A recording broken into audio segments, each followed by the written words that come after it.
At this point, I was gone. I had already left my body. There was no hospital around me. There was no scattering nurses, no, worried mother, no doctor. All there was a beautiful ocean in front of me. And I was taken to this serene, heavenly place. The way I would describe it is Disney World on steroids. The best dream that could ever come true.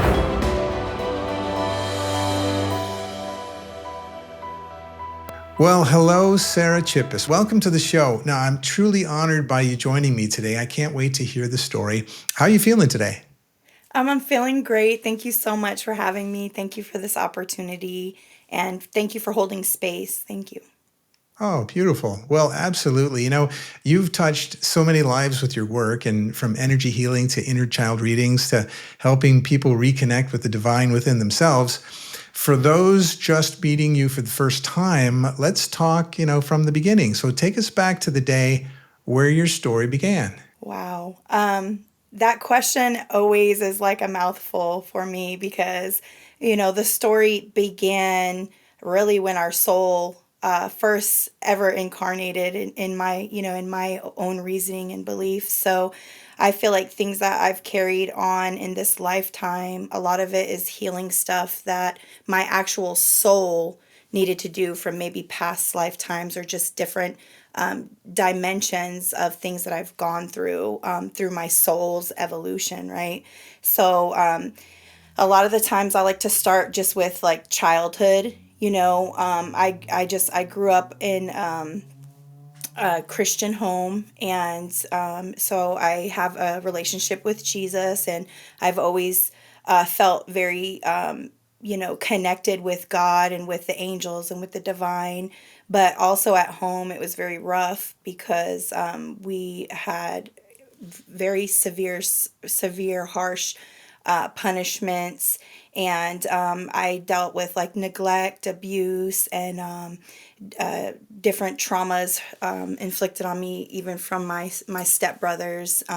It's still hard for me to talk about, but I was lost because even though I had a strong relationship with the divine, I felt alone. I felt like, why is life so hard? I have a good heart. Why is life so hard? And, I just kept pushing, but things continued to get like harder and worse in my life because I wasn't dealing with any of the issues that I had dealt with like from childhood, or just what I was going through currently with like dealing with domestic violence in relationships and stuff like that. I wasn't dealing with any of it. I just kind of was like victim mentality, like, why is this all just happening to me, And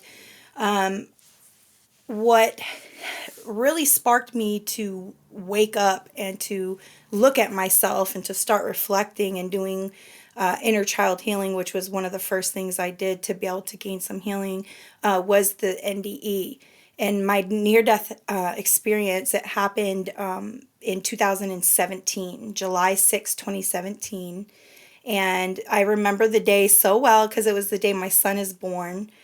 So it was the day, it's like celebrating life, his life, and also celebrating the day that I passed away, but I gained a new perspective, like a new lot on life, But I was going through a lot of health problems, not just like from all the trauma, like PTSD and things like that. So I was like trying to like go to counseling and do some work there, but it's still, I had so much pain in my body from all the trauma that I had developed, like autoimmune arthritises, and my body started really like deteriorating. And whenever I got pregnant for my son, I was pretty discouraged because I was celibate for like 2 years. I was trying to do things differently, and I had sex one time and I got pregnant. And my doctor at the time, who had delivered my other 2 children, because I have 3 children, and the same doctor delivered all 3 of my children, but the doctor, she even told me, she's like, if you don't want to have this baby, I could totally understand why, because of your health and just everything. You already have two children, you know? And so, what I always encourage people is whenever, you know, especially young women, whenever, if you ever find yourself in a situation where you need to decide if you want to have an abortion or not, I really encourage you to seek God, like seek your own, like within your own heart. Because what I did is that's what I did. Because even though in the natural it looked like that's would be the best choice, because single mother, I wasn't married, I didn't have the money, I you know I, it was no good. But I went within and I really dug deep in my faith, and God told me, you know, I'm not going to leave you. I'm Emmanuel. I am the God that is with you at all times. So if I would have chose to have the abortion, it would have been out of fear, because I felt like I couldn't do it.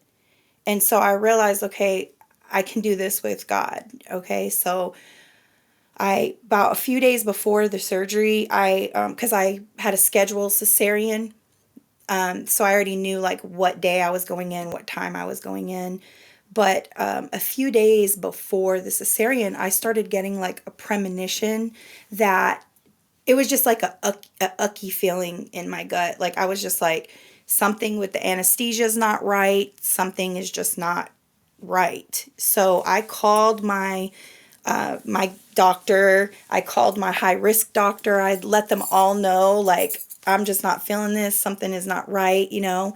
But there's nothing that they could do, because, I mean, it's a scheduled cesarean. I have to have the baby. So when I went into pre-op, which was literally, it was like 48 hours before the surgery, I told the anesthesiologist, I was like, listen, I'm scared of you. It has nothing to even do with like the delivery of the baby. I just have a bad inkling when it comes to anesthesiology.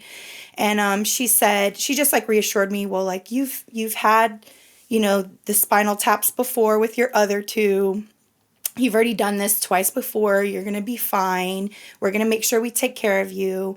And it's actually one of the best hospitals in my city. So I was like, okay, you know, as long as I told her and let her know, like, hey, maybe it would like raise a flag of awareness that they could be more aware whenever, you know, I go into surgery or whatever. But the person who did the pre-op wasn't the person that actually was the person giving my anesthesia.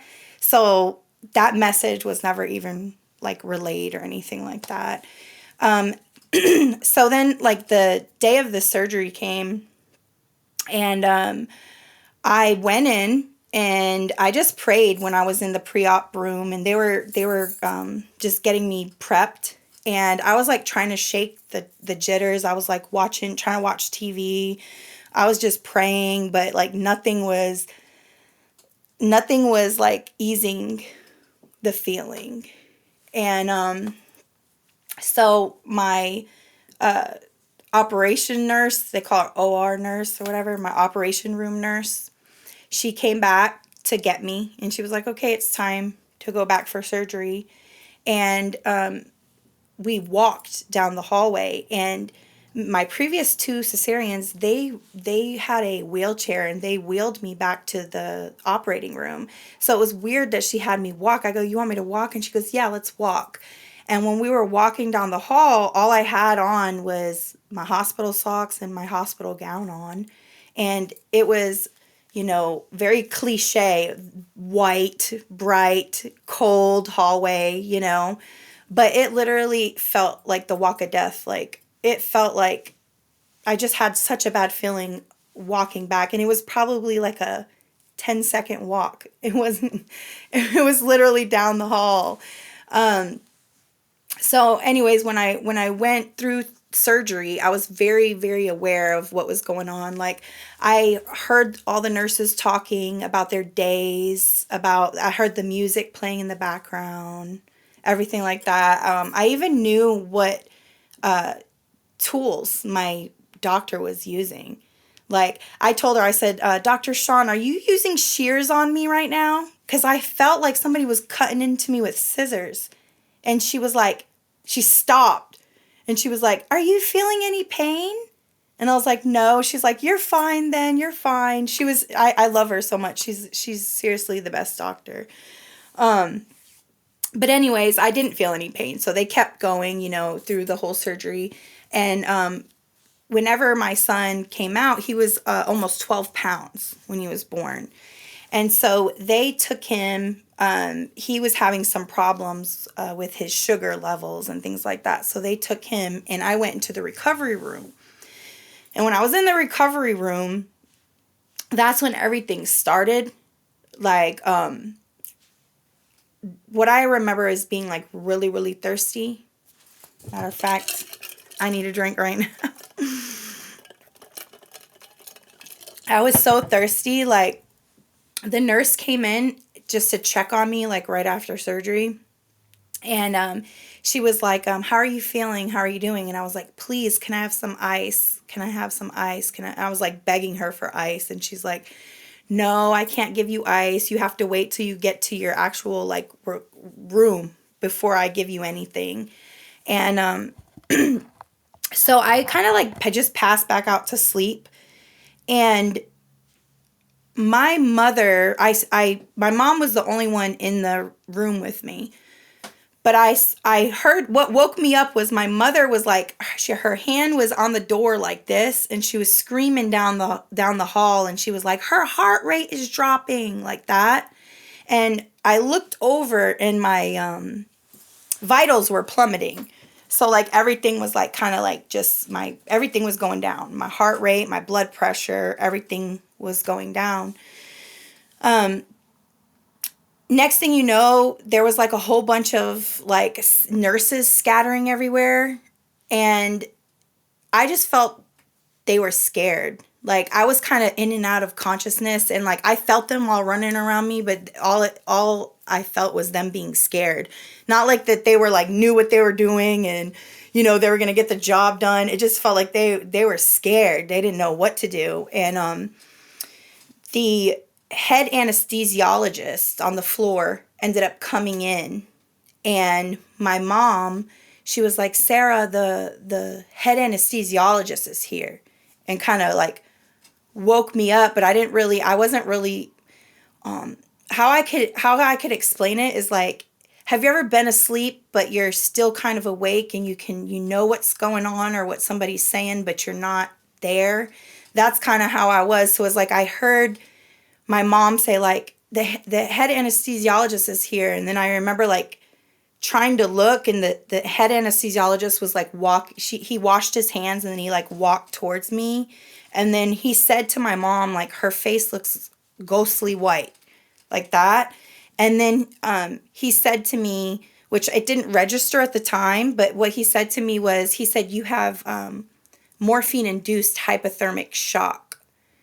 And basically, now afterwards that everything happened, I looked it up, and it's basically morphine. Whenever you're given morphine, your blood vessels, they dilate, and so you can lose your homeostasis is what they say. You lose homeostasis, you lose your body temperature. So they're supposed to keep the patient very warm so that they don't lose body heat. But what happened was I lost so much body heat, my temperature was like super low and it had plummeted, and I went into literally hypothermic shock. And so I didn't know what he was saying. I just said, can I please have ice, or can I get naked? Can I please take my clothes off? Like, I just wanted to take my clothes off. And the guy's like, no, you can't take your clothes off, and I'm like wanting to rip everything off of me. And he was like, I know that you feel hot. He said, but you're actually really, really cold. And he said, I'm going to give you, I remember him saying, I'm going to give you warm IV fluids. And so they were trying to warm me up from the inside, my core temperature, by giving me the warm IV fluids. So basically, like, how the condition I was in is basically like if you take a mountain climber that gets stuck in the mountains and they're so cold, right before they die, they get naked because they're so hot. And so people, they got confused, like with like, if you find someone dead in the mountains, like it's so cold out here, why would this person get naked? And it's because your body loses its temperature, its core temperature, its homeostasis. And so what feels cold, like you're so cold that you feel hot. It blurs the lines of thermodynamics. Like you don't know what's hot, what's cold or not. So basically that's the condition I was in. I was so cold that I thought I was so burning up hot. So my mom had told me that they put a bear hugger on me when they gave me, because I was in and out of consciousness when this happened, and they gave me the warm IV fluids, but then they put a bear hugger on me, which is a blanket that blows warm air. So they were trying to warm me up from the inside, and then they were trying to warm me up from the outside with the bear hugger. But what happened was they put a broken one on me, because the head anesthesiologist came back after 20 minutes or so to check on me to see if I was doing better, and I was actually doing worse. And it was because they had put one on me and it was blowing cold air on me. So my mom said they ripped it off of me, and he ripped it off me and said, "Get one that works." At this point, I was gone. I had already left my body. There was no hospital around me. There was no scattering nurses, no, worried mother, no doctor, no, like my babies, nothing, all there was a beautiful ocean in front of me. And I was taken to this serene, heavenly place. The way I would describe it is Disney World on steroids, because that's the only thing I can compare it to, because it was like the only vacation we ever went on when I was a child was to Disney World, and we went one time, and the way that I felt as a child going into Disney World, it's like the best dream that could ever come true, right? And this is about to make me cry. That's how I felt. I felt warm. I didn't feel hot or cold. I felt good, and everything was just so peaceful and so beautiful, and I was so happy to be there. And it was just the perfect place on wherever I was in this universe. The best. Think of your best memory that you've ever had as a child, and then multiply that times 100,000. And that's what I felt. So I started to walk towards the water because I don't know, I was drawn to go walk towards the water. So I started to walk towards the water, and when I did, I heard my mom call my name. And when she called my name, I stopped in my tracks, but I was annoyed because here I am about to just I was basking in this feeling. I didn't smell the ocean, but I felt everything. Like everything was sentient. So it was just it was almost like somebody trying to wake you up from the best dream you could ever have or something. You know what I mean? And so I heard her say my name, and I got mad. I'm like, "Oh no, you're not going to mess up. This is my moment. This is my moment." And so when I stopped, I saw in front of me, I saw some people in the water. And what I saw to the left of me, I saw a mother and a baby, and they were in the water about thigh height, so not too deep. And the mother, she was a Caucasian lady, and she was with her baby. Her baby was a boy, and he was probably about 9 months old. And she had him in one of those yellow rafts, the good old fashioned yellow raft. And he was in it with her, and he was so cute. He was a bald baby. He was super bald, super healthy. And they were just playing in the water. And when I looked over at them, they didn't look at me, but I felt their love. I felt their bond together. And it it was like it enveloped me. Like just being there and seeing them interact and love one another, it enveloped me with so much love. It satisfied my soul. Like I felt satisfied. And then when I looked to the right of me, I saw like I say three brothers or three cousins. I don't know, maybe they could have been best friends, but it was like three middle-aged men, and they were in the water as well, but they were in like a circle and they were treading water, and they were probably like chest deep in water because they were further out than the mom and the baby.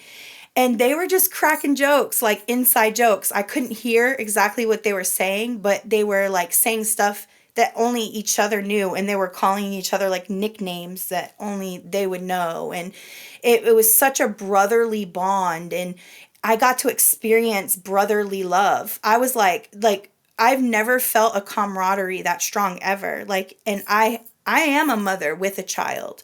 So like when I felt the mother and the child, like I have experienced that before in real life. But when I felt the brothers, I've never felt anything like that ever. And it was so beautiful and so strong. And I was drawn to go to the water because I felt like we were all part of this together. Like this place, just everything, the feeling, it just felt amazing. And so I started to walk towards, it's like I immediately forgot my mom even called me. And I started to walk towards the water. And everything that I just explained, it probably happened in 5 seconds. You know, because like I didn't know if it was 5 hours or 5 seconds, but the experience was more of like a felt experience than like a time frame experience. And then when I went to go walk towards the water the second time, my foot almost hit the water, and my mom called my name again. And when she called my name, she called it so urgently and so bossy and assertive that it was like I did not have a chance to not respond. I immediately just turned my head and looked to respond. And whenever I looked to respond, I was back in the hospital, back in my bed. And my mom was praying over me. And I felt an angel of God come lay in the bed with me. I saw like a shadow. I thought it was my mom. And I said, Mom, thanks for laying with me. And she's like, I never laid with you. And I'm like, oh my gosh, because this angel laid with me for hours to help heal me, to help minister to me. Like I felt more warm, more back to life, more, you know. And I thought it was her because I saw her pray over me. It tripped me out. But I'm so thankful for that angel that comforted me and gave me warmth and like nursed me back to health, you know. And I felt like it came from my mom's prayer, you know what I mean? But that's really what got me into like my spiritual awakening, because after experiencing something like that, there's no going back. Well, that's amazing, Sarah. Thanks for telling that story. And, you know, I'm familiar with the story, and I just loved just hearing it all again in great detail. And I have so many questions about your experience and how it's changed your life, you know, afterwards now, because it's been some time, obviously, since 2017. And also, you know, it's interesting that the experience that you had is very unique. You went into this watery space and you saw the love between a mother and a son, which is, you just had a son, right?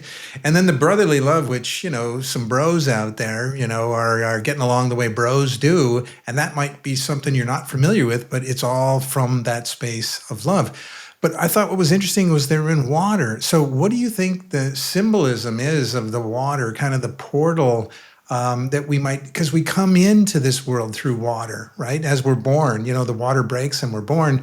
And then as you're going out, you're in that water space as well. What do you think is there? Wow, that's so beautiful. Whenever you're just describing how when the water breaks, and the water breaks inside the mother, and the water represents the mother. The water represents the nurturing aspects of life, like your emotions. Like it's okay to cry.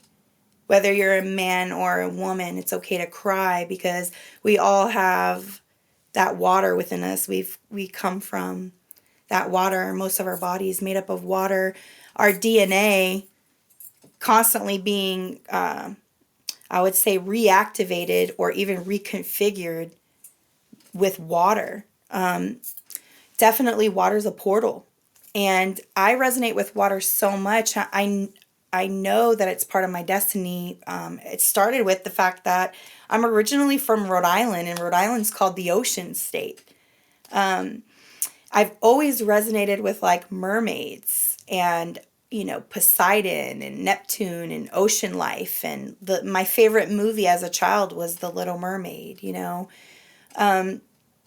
And whenever I got into healing after the near death experience, God started revealing to me more about water and how water is life and how we could even speak to water and change its makeup, and how it's actually a sentient being and it holds codes in it. It holds,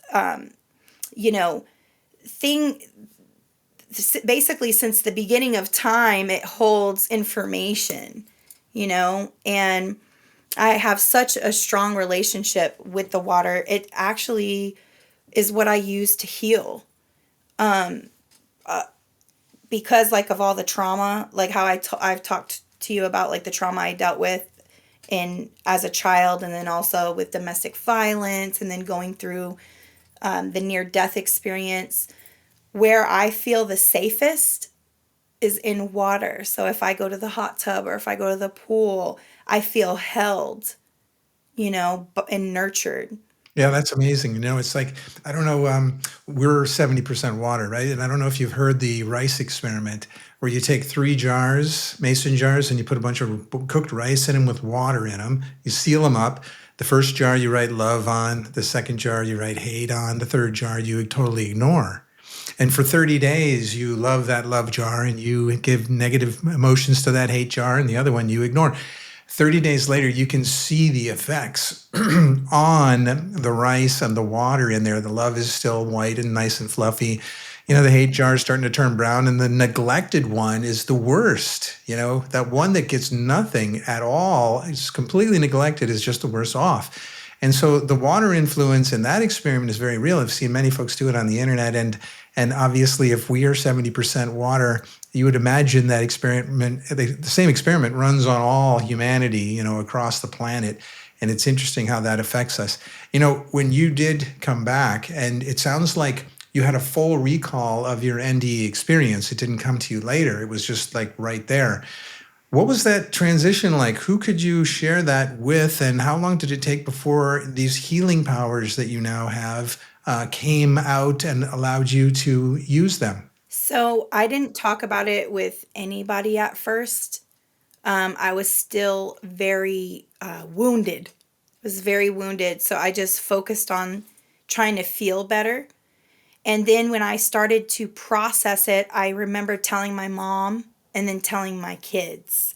So I would tell my mom and tell my kids, but not the whole story, just little things here and there like, yeah, that happened.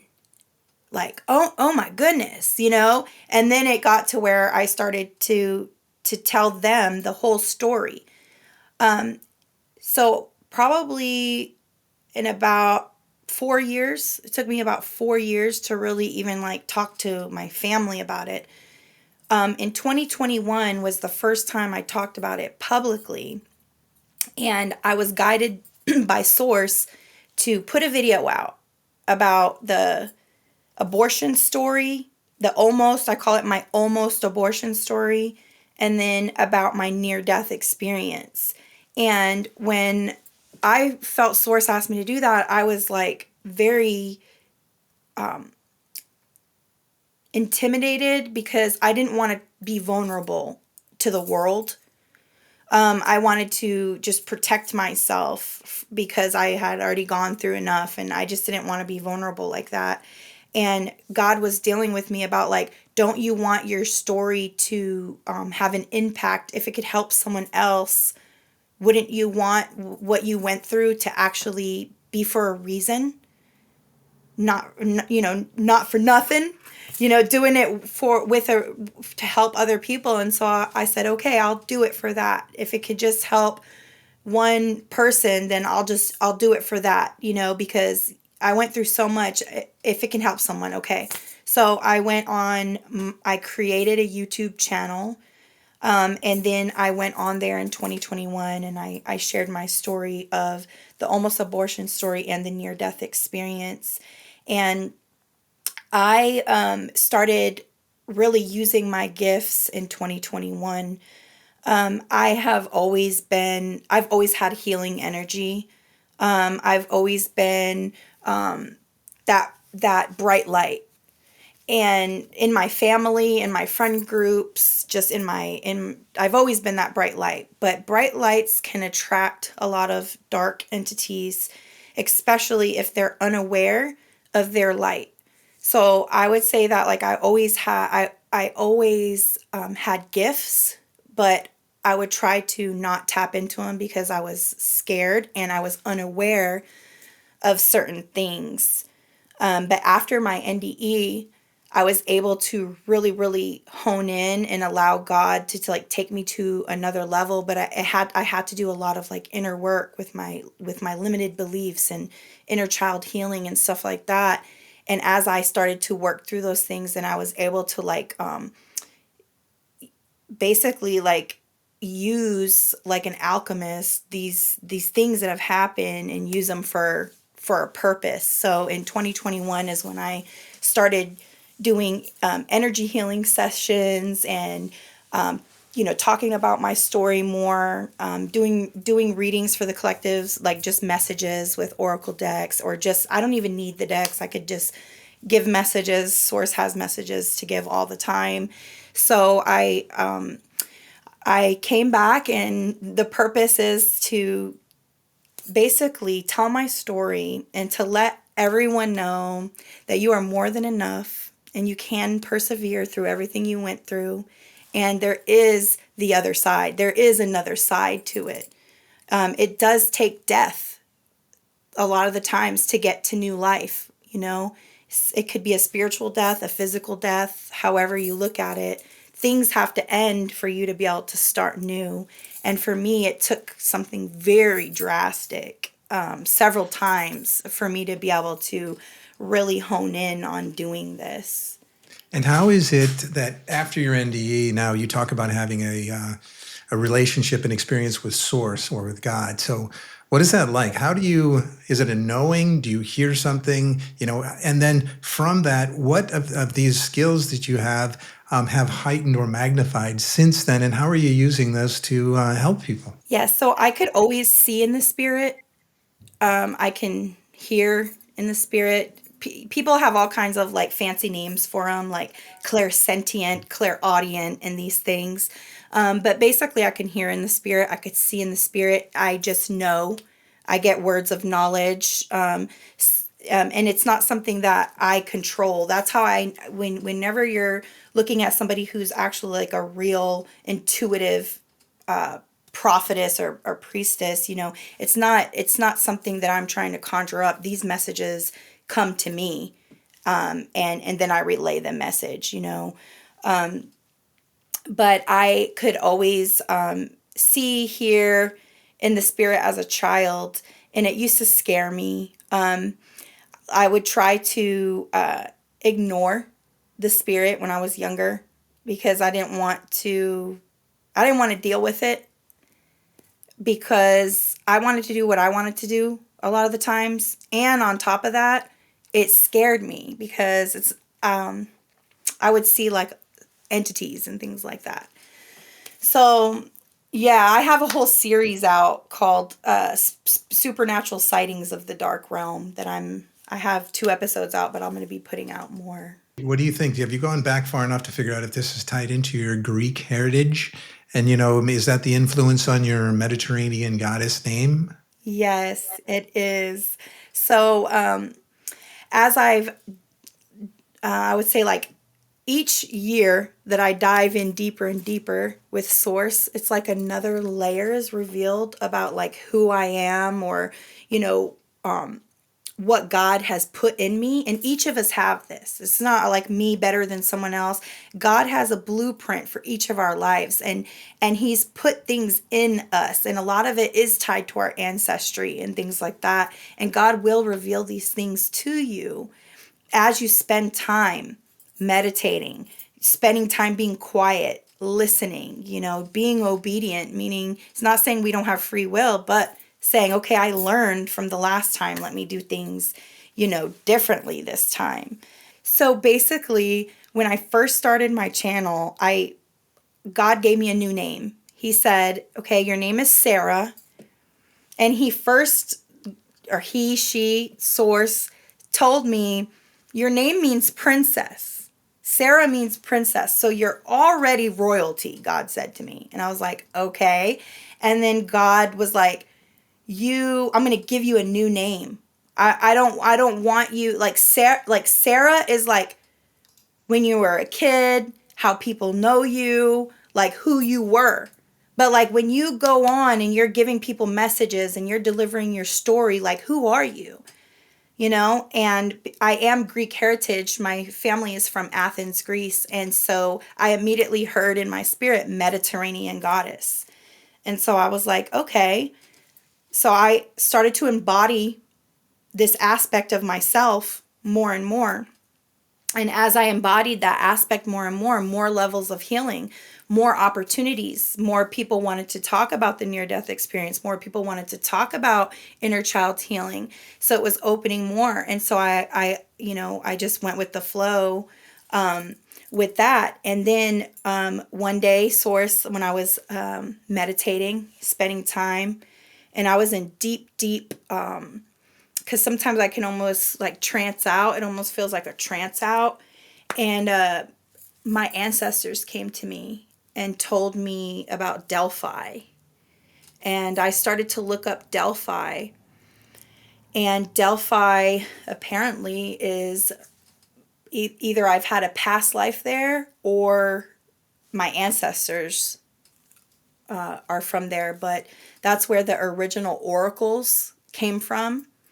They basically were the oracles of Apollo, and people would come over from everywhere to ask the oracle, about war, if they should go to war, if they should just for anything. So she was revered, she was honored, she was upheld because she held the wisdom and the knowledge. And so Source was already dealing with me about Lighthouse. That's why I have a lighthouse tattooed right here, about basically on the waters, because we were talking about the waters. And when you're on the waters and you can be lost at sea, but if you can just see a lighthouse, right? Then you know that you're almost at shore. You know that you can get your boat and you can tie it up and you can go into the lighthouse, And so God was showing me like I'm the lighthouse. And so when what I'm doing, I might not think it's a big deal, but it's a big deal because I'm spreading light like a rippling wave through the universe, telling about how I was touched by God. You're really all about water, aren't you? It's just throughout this whole theme here, and then the whole notion of Lighthouse and your website, and your services and so forth, and that you have, the tattoo is there, but that's a constant reminder of those that are in peril on the ocean in this crazy world that we're in. Look for the lighthouse and then find the safety of, the cove at the lighthouse and then the love that you'll find there. That is just so obvious how this all ties together. It's amazing. Well, thanks, Sarah. Hey, you know what? I got this next segment now, which is called Heart's First Whisper. Okay. Now, this might be a new one for you because, I'm kind of the only one that does this. But what I like to do is walk through a series of questions. There's 9 quick questions we go through, and then your heart just pours that answer right out. There's no brain involved. What do you think? Awesome. I love being moved with the heart. Good. Me too. All right. Let's try number 1 here then. When do you feel the presence of Source the most? When I'm in nature alone. Yes, that's great. And so are you in a part of the world where you can like walk out the door and walk into nature easily?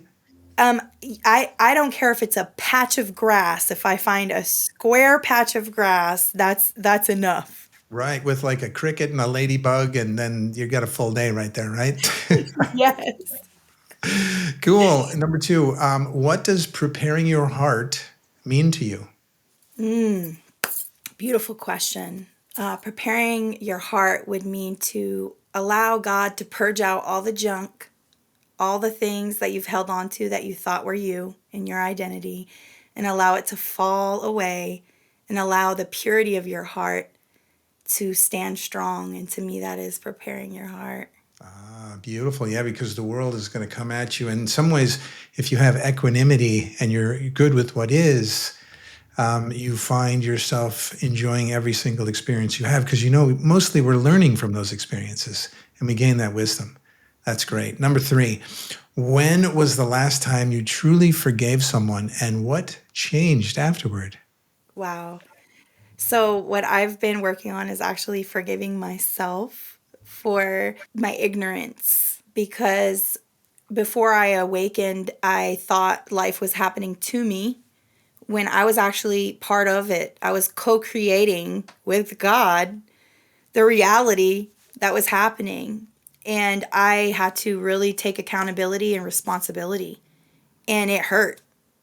And I was mad at myself, like angry as hell. Like, what the hell are you doing? And it's taken a lot to just forgive myself and give myself grace and being like, okay, you're learning. You didn't know, but now you know. So now when you know better, you do better. That's great. What's interesting is you have to first blame yourself to then forgive yourself. So you came down hard on yourself. You sort of passed some blame and maybe some judgment, and then you forgave yourself. And maybe from those lessons, we can find a way we go through in life in the future where we don't blame and judge ourselves, and we don't even need to forgive ourselves because we just realize, it's happening for a reason, for our experience, for our knowledge and wisdom. Wouldn't that be nice? Wow, that's beautiful.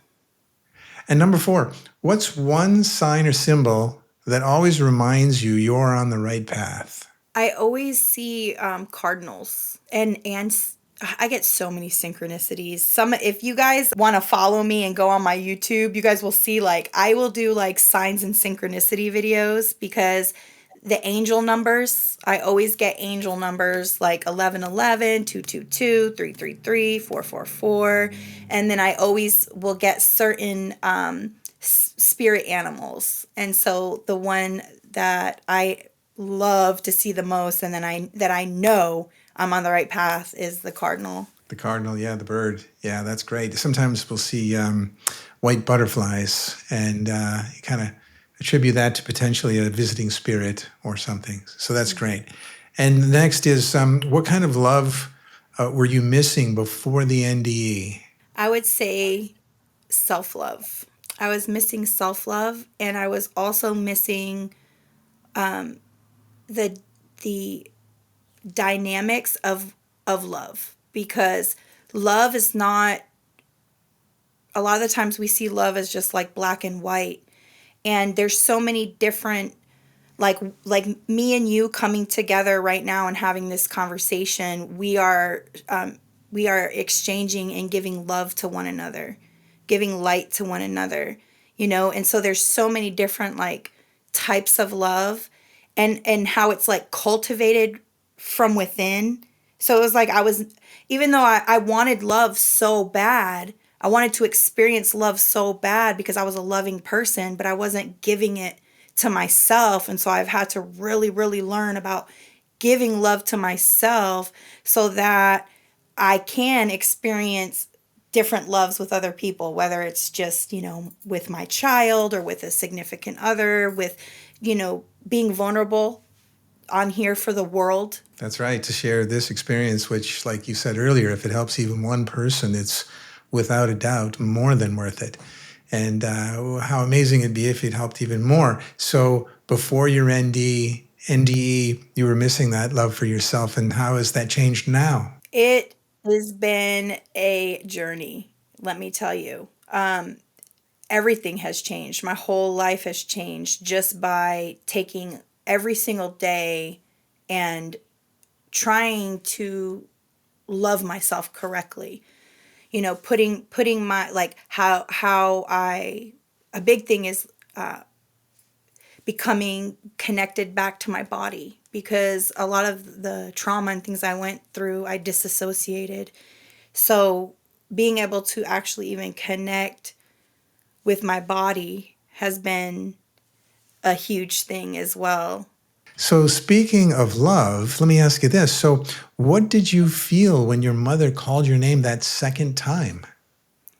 So when my mom called my name for the second time, I still was pretty frustrated that she was pulling on me, that she needed me when I was having the time of my life. Or I don't know if you call it that.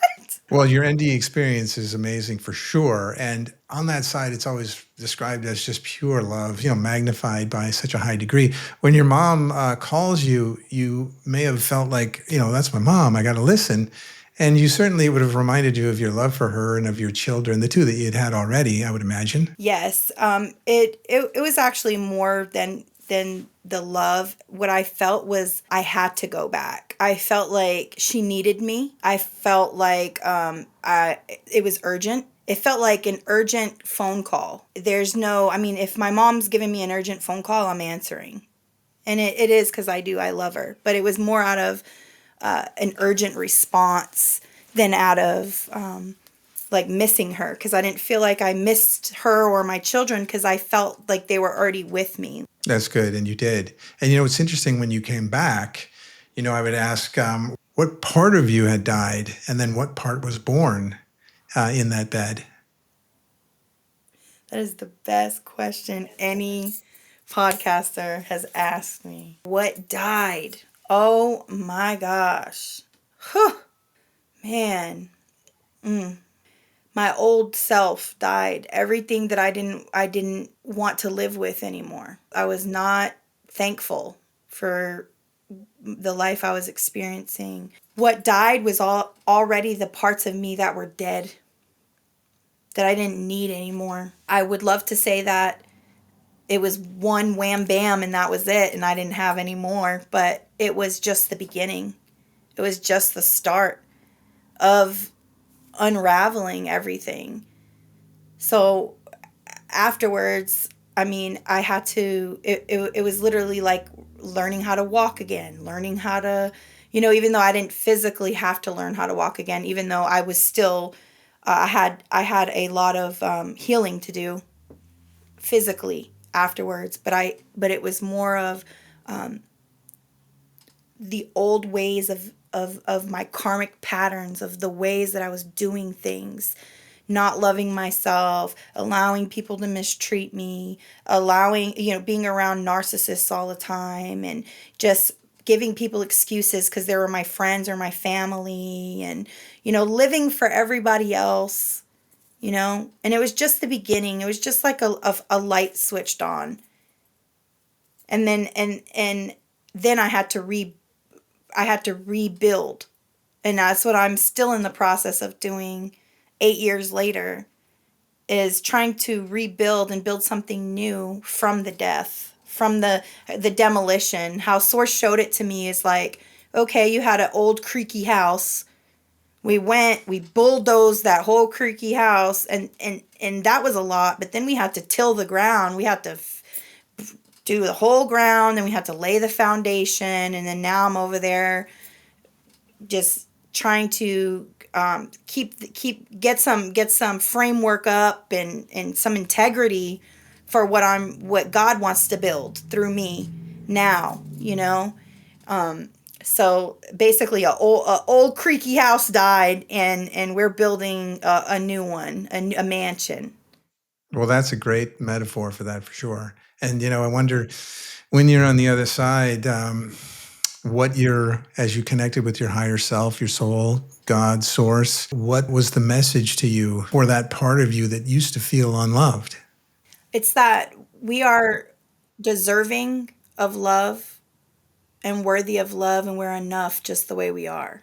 So there's nothing that you have to prove. There's nothing that you have to do. There's really nothing that you have to become to earn anybody's love, because you are the essence of love. God in you is the essence of love. So allowing love to overtake your spirit, even if you're going through bad things, don't identify with those things as who you are, because you're not those things. Those are just experiences that you've gone through to help you learn and gain wisdom. That's great. Yeah. And, it feels like we're harder on ourselves than anyone else is on us. And if we judge ourselves less or tend to try not to judge ourselves at all, we might find ourselves interpreting even this world to having more love. And, that brings us to the last question in the heart's first whisper, which is, if the new earth had a single law, what would it be? It's just unconditional love. That's the law for all beings, the earth, everything. Because when you have that love there, that unconditional love, you're going to have the grace. You're going to it's going to be a humane society. But that's what a lot of us are missing is the love, the unconditional part. Because we're taught that we get love based on the way we look, by how we perform, or something like that. And that's not true. Those are illusions that we have to break through. That's just because that's what we've experienced in this life from other imperfect people. So we're all just really learning, what is this thing called unconditional love? Like, what is that? What does that look like? And it looks like, can you still love yourself if you have wrinkles, if you're skinny, or if you're fat, or if your voice is different, or this or that, Can you still know that, like, you were made that way on purpose, with specific gifts and talents just for you, just to reach and connect with the people that you're supposed to reach and connect with. Does it feel like we choose these lives before we're born? I think that we choose as we go. Like, I think that we are presented with this gift of life, and there's so many different directions that you can take it. And it's like a test of your soul to see, like, what are you going to make of it? What are you going to make it? Are you going to make it into a paradise world? Even if I'm not talking about circumstances, because there's people that have had, bad things happen to them and they still choose love. There's people that have good things all the time and they still choose hate. So it's really like about that conditioning of the heart. Does it feel like when you're on the other side and you have this connection to Source, to God, and the experience that you had, does it feel like that's home, or does it feel like this is home? That's home. If that's home, then you must have been there for a period of some time, if time is a thing there, and then somehow you came here and you were born into this physical manifestation to have these experiences, and then when you're done, like a lot of NDEs, they would suggest then you go home. Does it feel like that's the path? Yeah. I think that's why I was so mad when my mom, not mad, but frustrated when my mom called my name the second time, because I was like, man, like, I'm literally about to be home. This place is definitely not our home. I think that many of us have spent many lifetimes here on earth, but I don't think that this is our home at all. Like I said, that's why it's important to prepare your heart and not being attached to people, places, or things too, because love is not attachment. When I was ready to go, I was gone. I was like literally about to go, and I was okay with that and have attachments to anything. I loved everyone and I loved God. There was no need for something else. So if that is the case, and you do feel that love on both sides, but you feel that side is home, then the question is, see, you've felt it. You had an NDE. You have a knowing that other side is home. There's a lot of folks that still sort of are manifesting, day to day and on the planet here or on the earthly plane, and they don't have that knowing, and so they might be afraid because folks have taught them to be afraid of the notion of the word death. Is death the right word, or is there a better word like transition? How would you describe it? To me, death would be like a separation from God. So you can be alive here on planet Earth and be dead, in my opinion, because in my ears ringing, because you have no connection with spirit. So you're walking around like a zombie. I always tell people, in the zombie apocalypse, prepare your heart. Not a zombie bunker. Prepare your heart, because it's actually, there's zombies walking around us now, and it's people that they don't do the things they love. They're not in their purpose. They're not living the life that God has for them. They're just, stuck in this motion, and this it's almost like automatic. I've never heard it explained this way. I love this. So death isn't when we end this physical manifestation and go to transition to the other side.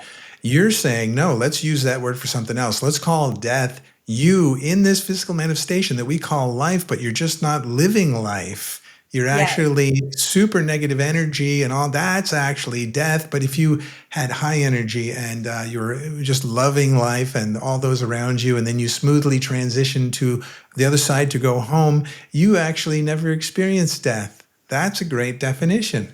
Yes, sir. You got it. Because other than that, you don't have anything to be scared of if your heart is right before God. If you're scared and you're living all like that, and then yeah, be scared, because I don't know what you're gonna see on the other side. You might get scared straight. I've seen, some people have NDEs where they kind of get scared straight. You know what I mean?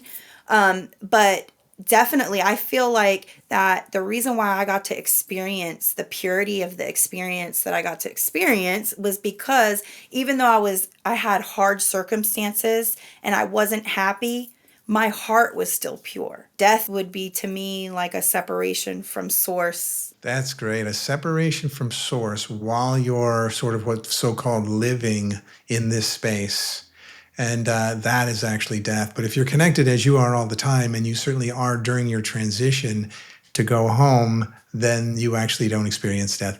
There are those that have been pre-programmed, though, and they do fear death, and they fear many things, actually, going to hell and various things like this. So that would bring up the notion of, as you have gone through your ND and have come back, what's your impressions now of the differences between religion and spirituality? Well, I love this question because because I grew up Christian and then now I'm an oracle, right? I still consider myself Christian and spiritual. So a lot of like Christian people don't like me because I do oracle and tarot cards, and then a lot of people in the spiritual community don't like me because I talk Jesus and and Yeshua.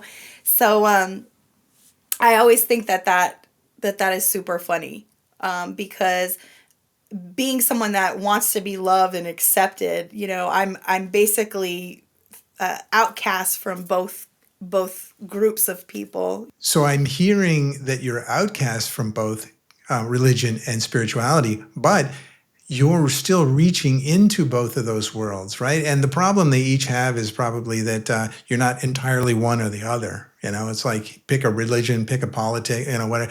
But you want a little bit from each, and you don't want really everything that each has to offer necessarily. How would you describe what it is that you still get and need from religion as opposed to spirituality? A lot of the inner child work and stuff that I did, I had to dig into a lot of limited belief systems when it comes to religion, because I thought even if I picked up an oracle deck that I would go to hell. Like I was that scared. So to see me have a whole business, and I'm on here and I'm sharing my story, it's a huge thing. It's a huge step for me. So I always tell people, just like with the abortion thing, nobody can tell you. You have to have an experience with God. So what I have taken from spirituality, like I use crystals to heal, I do grounding outside, I use sound healing frequencies, I use oracle decks, things like that. Those things have aided me. And with religion, there's a lot of things that I learned that were the basis of my faith. My relationship with Christ, what Christ is, what does it look like to love someone, to lay yourself down, to sacrifice yourself for someone else, right? And to love other people. So, I mean, I could never turn away from one or the other. I embody all that it is. So it's like, it's definitely enhanced it though, because now like the archangels will come through, like specific ones. And, I've had passed over loved ones, and also the saints. I've had specific saints come through. I've had certain prophets come through. And like I've had St. James come through, Mother Mary come through, Mary Magdalene come through, and different things like that. And before, when I was just into religion, I wouldn't have been open to all that, right? But then if I was just in spirituality, I might not be open to certain beliefs as well. So I always tell people, this spiritual journey, it's yours with God, and you have to be able to learn through experience and really use your heart space, to decipher the truth, because God wants to give us the truth. God is love and truth, and I always tell people to listen to their intuition, because you'll get nudges. And a lot of the times they're small, tiny nudges, and you can overlook them so fast. But if you learn to become more sensitive, then you can hear the spirit more, leading you and guiding you and speaking to you. Wow, what a great way to kind of tie it all together. Sarah, thank you so much for sharing your heart today, your vision, your healing wisdom with everyone. And, before we wrap, is there sort of any final message or piece of guidance that you'd like to leave with listeners, especially those who may be on the edge of awakening into spirituality or just beginning their healing journey, maybe from trauma? Yes, I would say do not give up on yourself. This is the hardest. This is what I would like to call the hero's journey. This is the wounded warrior's way. The people that could heal the best are the ones that have actually experienced it. So we've experienced these painful things for a reason, so that we can be able to help heal other people that have gone through similar situations. So we have to understand that it's not all about us. Our healing journey, yes, is about loving ourselves, learning to love ourselves, but it's to be able to radiate out the light, so that, everyone knows that they're enough. And so just take it one day at a time. Don't go too far into certain weird things. If you start feeling in your spirit and your intuition, to just be very careful, because there's a lot of different kinds of doctrines and different things out there. And some people can even go into like psychosis, and they go crazy, and people are like, whoa, they fell off the deep end. And it's very easy to do, but make sure you're spending a lot of time by yourself, so that you can hear God speak to you. And also make sure you're praying a lot. Make sure that you're, I always say, either get some Palo Santo, like some holy wood, burn some holy wood, put on some music, really clear your energy, like take spiritual baths. What I mean by spiritual baths is like even if it's as simple as just running a bath, putting some Epsom salt in it, and praying while you're in the water. There's so many different things that you can do. You can also just don't be intimidated as well, because God will open up your understanding when you're ready. Because there's plenty of people on the spiritual path that are way more far along than me, and when they speak, I'm like, okay, they're talking a whole nother language. And then there's some people that are where I was when I first started, where I didn't even know half of what I'm talking about right now. So we're all at different levels of this soul journey's growth, and nobody's better than anyone else. And it's just important for us to give ourselves patience, and as we go through this, okay? And know you're not going crazy. You're not going crazy.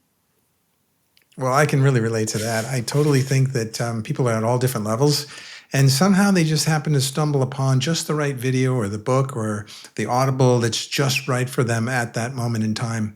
And so today, if folks are still here with us at this point, they must really resonate with. And so if they are resonating, where could they reach out to you to find more?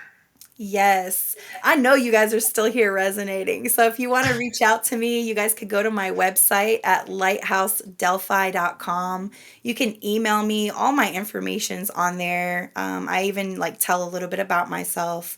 I'm probably the most active on YouTube and on Instagram as well.